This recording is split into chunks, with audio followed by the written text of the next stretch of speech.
So what if Samsung's plan was to launch the next foldables at a different price? As yes, we hear there is a change in retail value for Samsung's next Galaxy Zs, and it's not necessarily in your favor.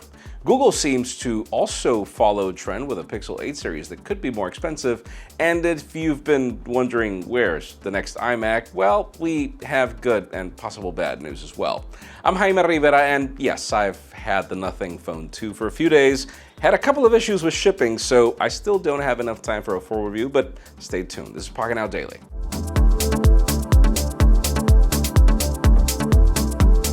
The official news today begin with nothing because yes, the Phone 2 is finally here, and sure, I've had it for a few days, but again, it's been a little complicated, so I need more time. I'll keep you posted. But yeah, the company has been teasing this new device since January, but they finally unveiled the secrets, if there were any left. The phone looks almost identical to its predecessor, at least from a distance.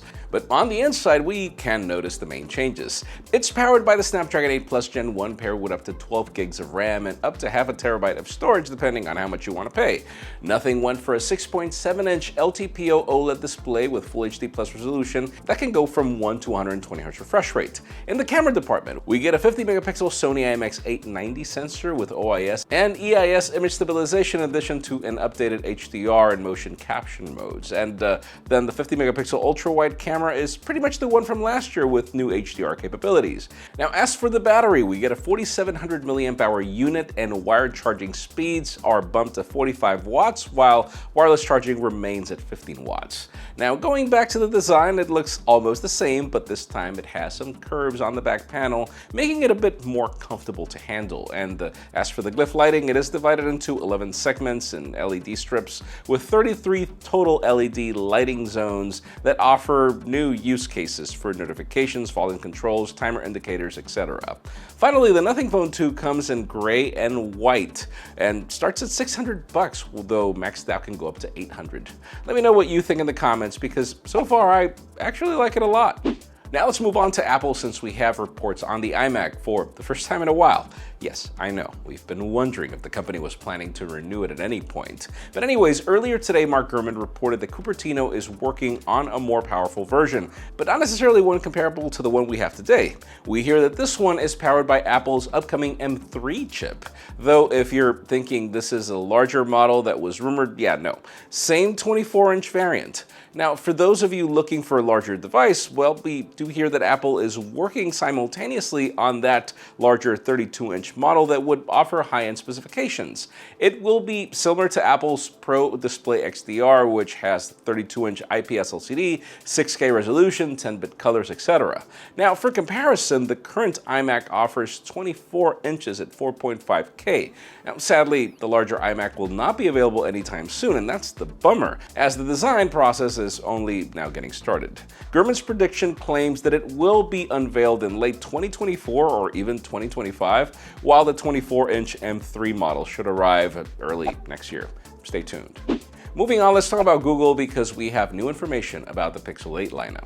This future series is set to come out in just a few months, and if rumors are true, it could come at a price increase. The latest information from Yogesh Brar claims that the base model will get a $50 bump, taking that device with 128 gigs from 700 to 750, and I know, that's not necessarily what you want to hear, but if you think of it, this rumor makes sense because back in May, we saw the Pixel 7 got a $50 price bump too, since the Pixel 7a came so close to it and you just pay less money. And yes, I mean, that kind of made sense. We got significant improvements in this other new device, but it also lessened the already small gap between Google's mid-range and affordable flagship devices. So a jump in the base Pixel 8 would help to better separate them, I guess.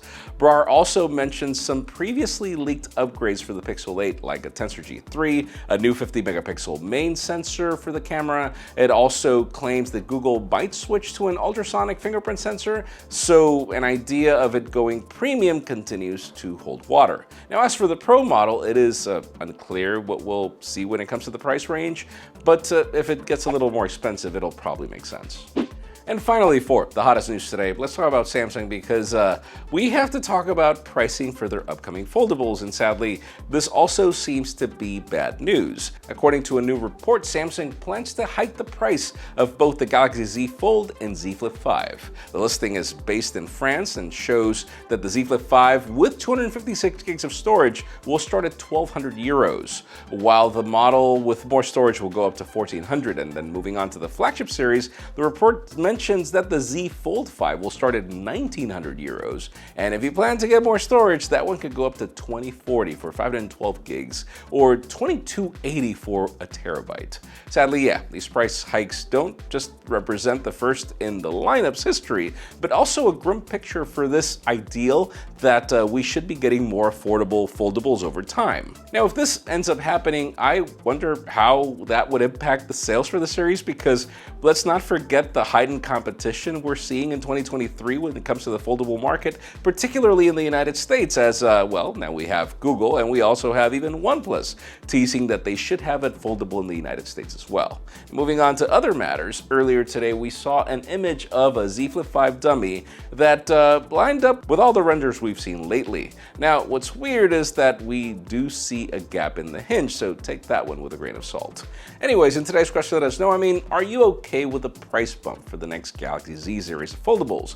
Because in my case, I'm honestly not. I do agree that with the Z Fold 5, Samsung is offering extra perks like S Pen support, but this is not the time to bump the prices when you're getting more competition. That's just me. Leave us a comment down below. We'd love to know your opinion. Friends, again, if you want to get the news earlier, follow us on Pocketnow.com and subscribe to our channel for more videos like this one. You can also follow us on social media. Our extended coverage happens on Instagram, and follow me on my personal handles to see me state the obvious about review units. Please give this video a thumbs up if you like what you saw. I'm Jaime Rivera. Thanks so much for watching. We'll see you tomorrow.